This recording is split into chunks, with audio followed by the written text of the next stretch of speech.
Alors comment fait-on pour mesurer un trait?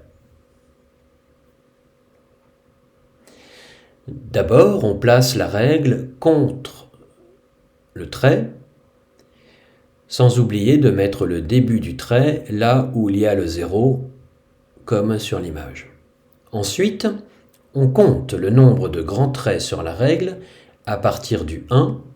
Ici, il y en a 7. Je vais donc écrire 7.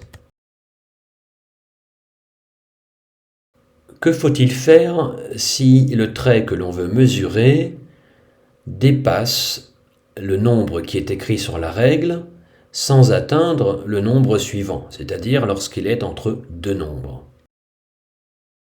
C'est le cas de ce trait. Il dépasse le 7, mais il ne va pas jusqu'au 8. Comme tout à l'heure, on commence par compter le nombre de grands traits sur la règle à partir du 1. Comme tout à l'heure, ici, il y en a 7, je vais donc écrire 7. Mais ensuite, il ne faut pas oublier de compter les petits traits placés entre le 7 et le 8. Sur l'image, tu peux voir qu'il y en a 4 pour notre trait. Je vais donc écrire 4 après le 7.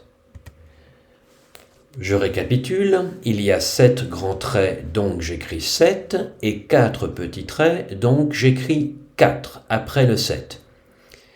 Enfin, je sépare les deux nombres par une virgule. Je vais lire le résultat 7,4.